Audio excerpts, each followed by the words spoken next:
Hello friends, आपका स्वागत है मेरे यूट्यूब चैनल पे। मैं डॉक्टर रुचि शर्मा। मैंने जैसे कि अपनी पहली वीडियोस भी आप लोगों के साथ शेयर करी हैं, तो आज एक वीडियो मैं आपके लिए बना रही हूँ जिसका लोगों को बहुत सारी क्वेरीज होती हैं कि हमें दांत साफ़ कराने चाहिए या नहीं कराने चाहिए।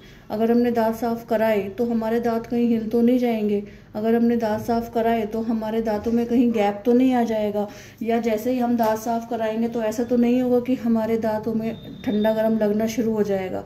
तो ऐसे भी बहुत सारे कुछ इश्यूज होते हैं, बहुत सारे लोगों की क्वेरी होती है। जब मेरे पास भी कोई पेशेंट आता है तो उसका पहला क्वेश्चन ये होता है कि मैम मेरे दांतों मैं साफ़ तो करा लूँगा, लेकिन ऐसा तो नहीं होगा कि मेरे दांतों के अंदर कुछ ना कुछ ये सब चीज़ें आ जाएं कि दांत हिलने लग जाएंगे, दांत के अंदर से ब्लड निकलेगा या फिर कुछ भी ऐसी चीज़ें। तो उन्हीं क्वेश्चंस का जवाब देने के लिए आज मैंने ये वीडियो बनाई है। तो इस वीडियो को आप एंड तक देखिएगा। जो भी आपकी क्वेरी आई होप इस वीडियो से बिल्कुल क्लियर हो जानी चाहिए। तो फर्स्ट ऑफ ऑल ये वाला क्वेश्चन हम लेते हैं कि दांतों को जैसे हम साफ़ कराते हैं मशीन के द्वारा, जैसे हम दांतों को साफ़ कराते हैं, तो कहीं ऐसा तो नहीं है कि हमारे दांतों में निशान पड़ जाते हैं या फिर हमारे दांतों के ऊपर गैप आ जाता है या फिर हमारे दांत घिस जाते हैं। तो मैं आपको एक वीडियो अभी दिखाने वाली हूँ इसी वीडियो के अंदर, जो कि आपको ये समझाने के लिए हेल्प करेगा। सो फ्रेंड्स, ये हमारी एक मशीन है जिससे हम अपने दांत साफ़ करते हैं, जिसको हम स्केलर भी बोलते हैं।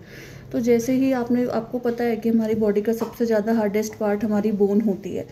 तो बोन से ज़्यादा हार्ड पार्ट हमारा इनेमल होता है। इनेमल क्या होता है? पहली बात तो ये, इनेमल हमारा दांत के ऊपर वाली लेयर होती है। वैसे हमारे दांत इनेमल, डेंटिन, पल्प, इन दांतों के लेयर से के नाम होते हैं जिनसे ये दांत हमारा बनता है। तो इनेमल हमारी सबसे आउटर मोस्ट, सबसे बाहरी परत होती है दांत की। ये इतनी हार्ड होती है कि इसको हम बोन से ज़्यादा हार्ड के कैटेगरी में रखते हैं। तो जैसे ही हम फॉर एग्जांपल, ये हमारी मशीन है, नाखून भी हमारा सबसे ज़्यादा हार्डेस्ट पार्ट आता है। अब जिसने भी सफाई कराई होगी तो उन्होंने देखा होगा इस मशीन को जैसे हम साफ़ करते हैं तो इसके अंदर से कुछ पानी निकलता है, आप देख रहे हैं।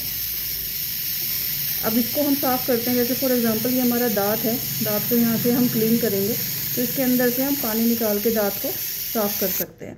अब आप देखिए फ्रेंड्स, इसके अंदर क्या मेरे हाथ के अंदर कोई, नाखून के अंदर कोई निशान पड़ा? नहीं। तो आपकी पहली क्वेरी तो यहीं सॉल्व हो जाती है। अब बात आती है आपकी दूसरी क्वेरी की, क्या हमारे दांतों में सफाई कराने से हमारे दांत हिल जाते हैं? नहीं, ऐसा बिल्कुल भी नहीं है। ये एक बहुत बड़ा मिथ है।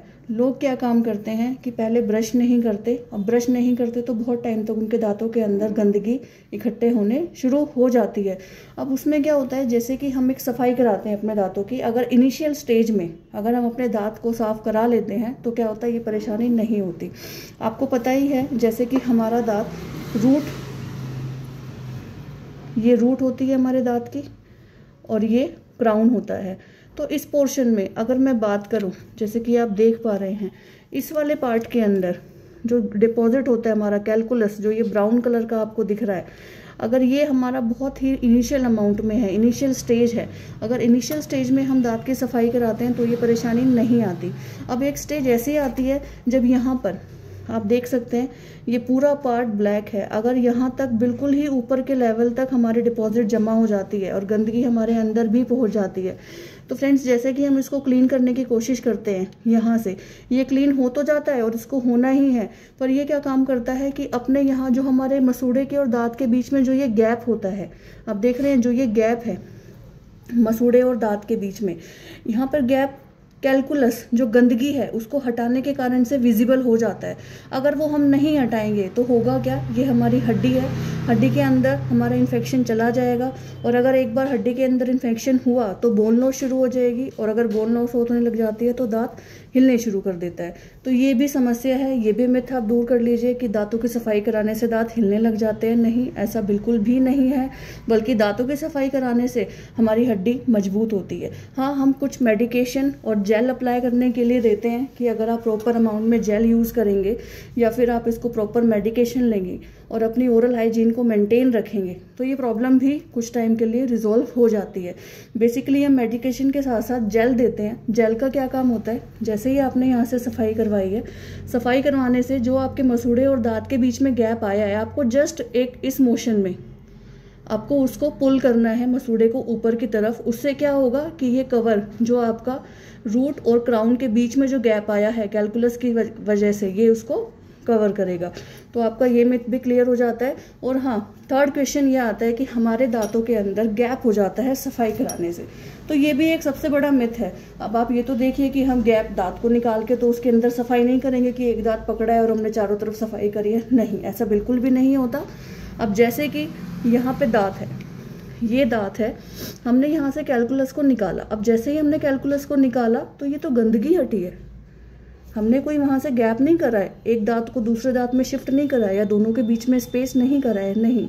तो इससे, इस चीज़ से बचने के लिए आप लोगों को क्या करना चाहिए कि स्टार्टिंग के अंदर ही, इनिशियल स्टेज में आप लोगों को डेंटल विजिट करनी चाहिए। अगर इनिशियल स्टेज में आपको पता चल रहा है, आप बोलेंगे मैम हमें तो पता नहीं चलता कि कब ये हुआ, कब कैसे हुआ, ये तो लास्ट में ही फील होता है जब आपको ऐसा लगता है कि मुंह के अंदर से स्मेल आ रही है, ब्रश करते टाइम पे ब्लीडिंग हो रही है। तो कुछ प्राइमरी सिम्टम्स होते हैं जो हमें देखने पड़ते हैं। तो फ्रेंड्स, अगर आपको कभी भी ऐसा लगता है कि आपके दांतों में ये तकलीफ हो रही है तो अपने रेगुलर जो आपके डेंटिस्ट हैं, डॉक्टर हैं, उनके पास विजिट करें। ये समस्या आगे जाके बहुत बड़ी समस्या में कन्वर्ट हो जाती है। अगर हम कैलकुलस का इलाज नहीं कराएंगे, अगर हम स्केलिंग नहीं कराएंगे, अगर हम गम्स ट्रीटमेंट नहीं कराएंगे तो बहुत ही जल्दी हमारे दांत गिरने शुरू हो जाते हैं। तो आई होप ये वीडियो आपको पसंद आई होगी, समझ आई होगी। तो आपकी जो भी क्वेरी है वो मुझे नेक्स्ट वीडियो में या कमेंट बॉक्स में जाके कमेंट करें, तो मैं कोशिश करूँगी वो क्वेरी को सॉल्व कर सकूँ। और so if you like my video तो काइंडली सब्सक्राइब इट और लाइक इट।